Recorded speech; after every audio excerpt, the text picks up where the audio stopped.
입니다. 역사 탐정입니다. 이번 영상에서는 우리 유물 속에서 열 십자로 보이는 그러한 문양이 들어있는 유물들이 있습니다. 그래서 이 유물이 기독교와 관련이 있다 이렇게 판단을 하고, 여기에 보시는 것처럼 이렇게 우리 온 언론에서 이것을 주요 기사로 다루기도 했습니다. 이 열 십자가 과연 서방에서 온 경교와 관련이 있는가 하는 것에 대해서 어, 우선 시기적으로 살펴보는 시간을 갖도록 하겠습니다. 이 경교 전파는 원래 중국에 먼저 전파된 것으로 보이는데요. 이 중국에 전래된 것은 635년으로 되어 있고, 또 이 경교를 더 확실하게 중국에 전파했다는 근거가 대진 경교 유행 중국비라고 하는 그 큰 비석이 있습니다. 그 비석에 경교와 관련한 그 내용이 들어있는데, 그 시기, 그 중국에서 그 비문을 세운 시기가 781년으로 되어 있습니다. 그래서 중국 전래된 것을 우리나라의 역사에 비추어 보면 신라시대 때 선덕 여왕 2년 시기이고요. 고구려는 영유왕 18년, 백제는 무왕 36년에 해당하는 시기로 되어 있습니다. 또 이 중국비가 세워진 것은 어, 통일 신라 선덕 여왕 2년 이렇게 되어 있습니다. 그러면 우리가 이 시기를 벗어난 그 이전에는 이러한 열십자의 유물이 있었는가 하는 것을 한번 보겠습니다.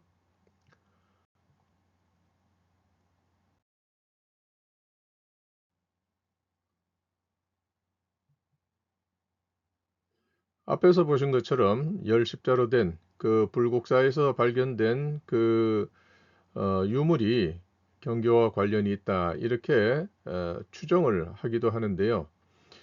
자, 여기에서 보면 그것 외에도 또 이것이 마리아상이라든지 해서 이 경주에서 발견된 그 수상인데, 이것이 마리아상으로 이렇게 이름이 혹자들 간에 이렇게 전해지고 있습니다. 과연 이것이 경교와 관련이 있는 것인가? 이것은 지극히 의문이 아닐 수 없습니다. 결론적으로 말하면 이 소상은 마리아와는 아무런 관련이 없습니다. 이 부분은 나중에 다른 영상에서 설명드리도록 하겠습니다. 그 다음에 여기 열십자는 아까 신문에 보도된 그 속조, 돌을 조각해서 만든 그러한 십자가 되겠습니다. 말씀드린 대로 중국에 경교가 전파된 것은 AD 635년으로 이렇게 볼 수가 있습니다. 그 다음에 이거 외에도 발해 시대 때의 그 유물로서 이것이 발해에도 경교가 전파된 것이 아니냐, 뭐 이렇게 추정하기도 합니다. 여기에 보면 어, 이렇게 열십자가 여기에도 역시 있고, 열십자로 되어 있고, 또 여기에도 전체적으로 보면 열십자가 이렇게 되어 있습니다. 그래서 이것을 가지고 또 기독교와 연관지어서 이렇게 주장하는 분도 있는 것으로 보입니다.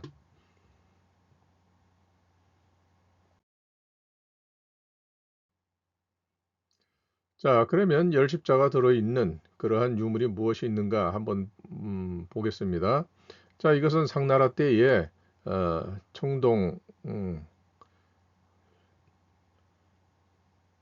상나라 때의 청동 기물이 되겠는데요. 여기에 보면 중앙에 여기 열십자가 있습니다.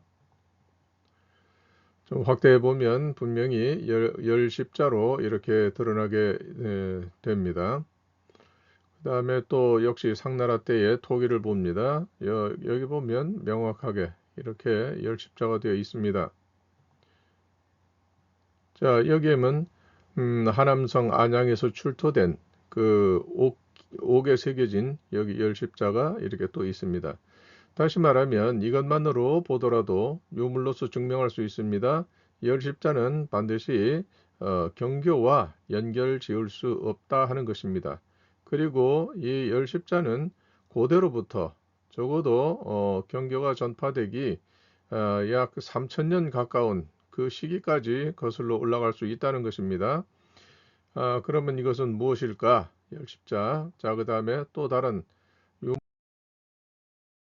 유물에서 닭본을 뜬 그 금문을 한번 보시게 되면, 자, 이렇게 명확하게 열십자가 있습니다. 여기 보면 이건 할아버지 조라는 뜻인데, 할아버지 조 해놓고 열십자가 있습니다.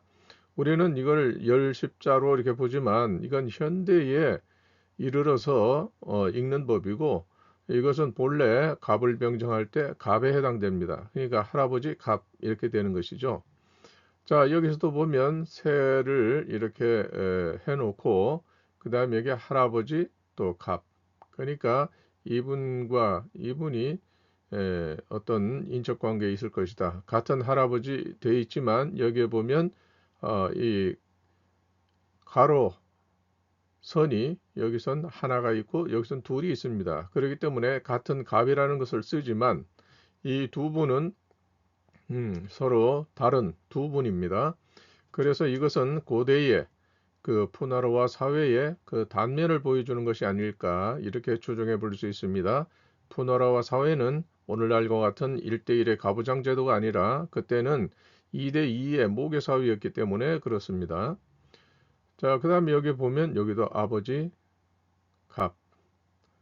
자, 여기도 크게 아버지 갑. 이렇게 되어 있죠. 이 시기는 그럼 언제쯤이냐? 이것은 대략 기원전 2000, 2300년대 이렇게 되니까요. 그러면 경교비가 세워진 그 700년대까지 시차를 생각하면 약 3000년의 시차를 두고 있습니다. 즉, 경교가 전파되었다고 하는 그 시기로부터 2500년 이상 이전부터 전해오던 것이 바로 우리가 열십자로 보이는 이 문양이다 하는 것을 알 수가 있습니다.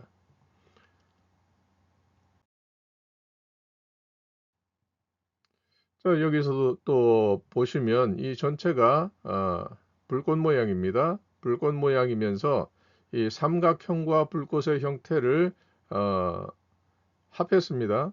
그러니까 여기에 보면 열 십자가 있는데 여기에 보면 이 불을 이렇게 상징으로 나타낸 것을 보면 이것은 불임금님 염제와 관련이 있는 그러한 유물이다 이렇게 볼 수가 있습니다. 그 다음에 여기서 보면 기 예전에는 이걸 사로 읽었습니다. 기 열십 이렇게 되어 있습니다. 그러니까 이것이 그때 당시로서는 시조가 되는 전신 하나님과 그 다음에 양잠신 전신 하나님의 따님이 되는 양잠신 누이조 이 두 족단을 이렇게 합해서 표현한 것을 알 수가 있습니다. 그 다음에 여기서 보면 왕이라고 되어 있고 할아버지 갑 이렇게 되어 있죠. 다시 말하면 이 열십이라고 하는 것은 고대로부터 전해오는 어, 한 인물, 중요한 고대의 인물에 대한 어, 그 시층을 여기서 나타내고 있다 하는 것을 알 수가 있습니다.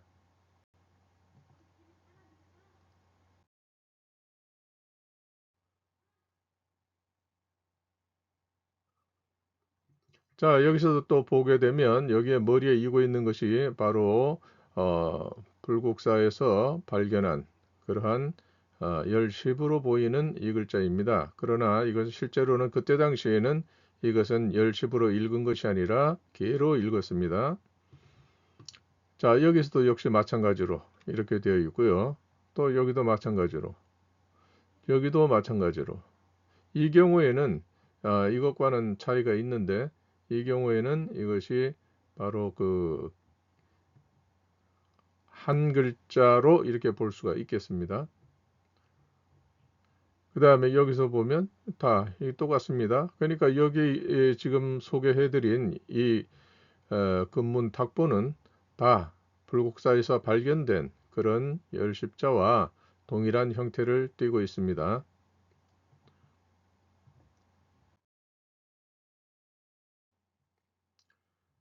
자, 여기서 이건 앞에서 봤네요. 그 다음에 배주자가 있고 아버지 갑. 자, 천자. 천자가 이 멧돼지를 토템으로 하고 있는 그 족단을 이렇게 다스린다 하는 것을 이 아버지 가베라고 하는 분이 그것을 인정을 해주고 보장해주는 그런 내용이 들어 있습니다. 자, 그 다음에 여기서도 아버지 갑. 그런데 이것을 보게 되면 이것은 삼신이죠. 삼신의 자손. 이건 병이라는 것입니다. 그래서 이 자손이 이렇게 삼신의 후손이 되는 것을 이렇게 인정해 준다 하는 것을 이렇게 보여주고 있습니다. 그 다음에 여기서 보면 또 열십. 여기엔 양이 들어 있습니다. 양인데 이게 역삼각형이기 때문에 이것은 양쪽으로 장가를 온 바로 소호금천씨를 나타내는 것이다. 이렇게 볼 수가 있습니다. 자, 여기에 보면 밭전자로 보이죠. 그 다음에 열십. 그 다음에 이런 유물에 들어있는 그 내용을 보게 되면 여기에도 둥그런 태양을 나타냈고 이 열십이라는 것이 이렇게 사방에 4개로 이렇게 들어 있습니다. 그렇기 때문에 이것만 보더라도 이 열십으로 보이는 것이 반드시 숫자가 아니라 이것은 어떤 인물을 나타내는 것이다 하는 것을 알 수가 있습니다.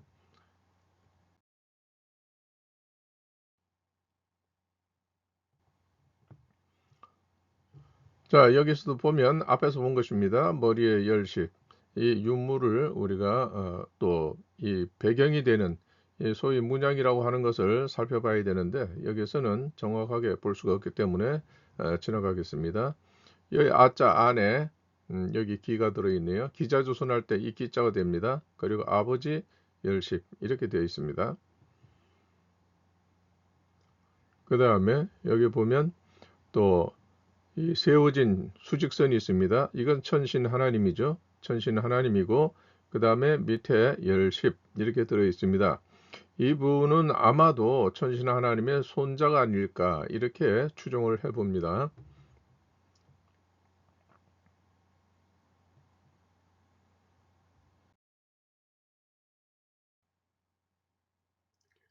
자, 이렇게 보면 자, 여기 이거 상나라 때의 토기에도 명백하게 이렇게 열십이 들어 있습니다.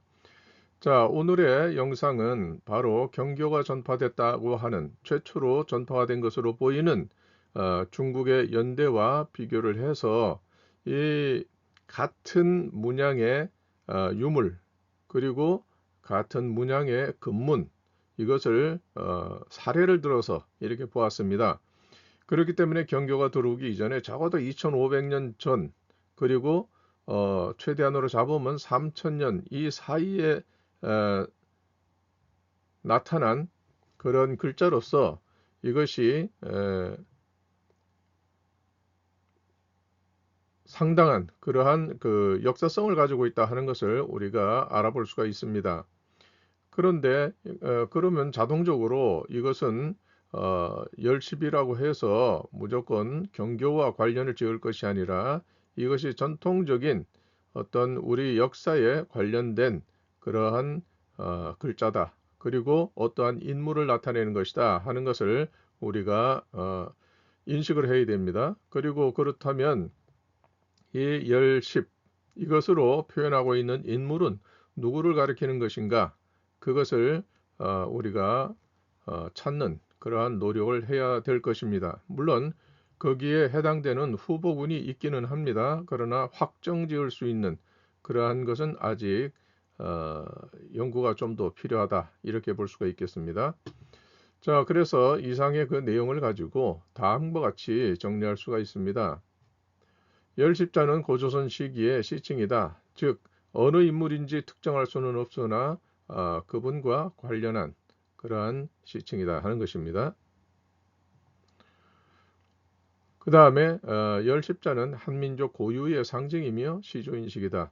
왜냐하면 우리 조선할 때도 열십자가 최초의 첫 획과 두 번째 획을 차지하고 있기 때문입니다.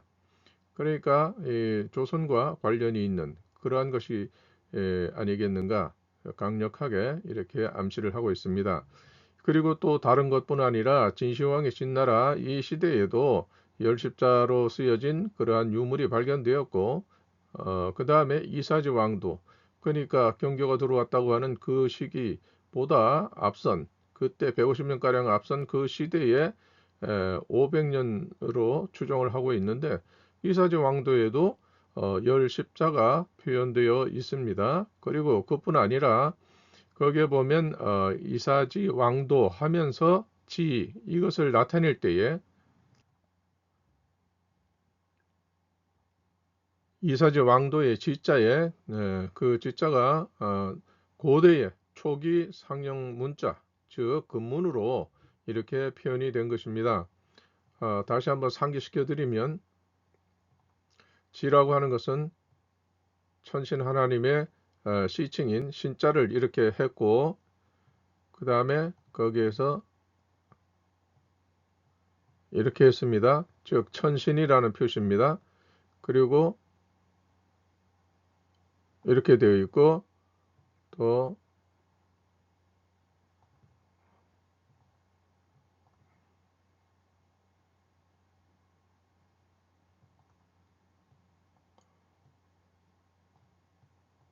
이렇게 되어 있는 것이죠. 왜 굳이 이렇게 지자를 이렇게 표현을 했을까? 그것은 고대로부터, 고조선 초기부터 내려오는 그러한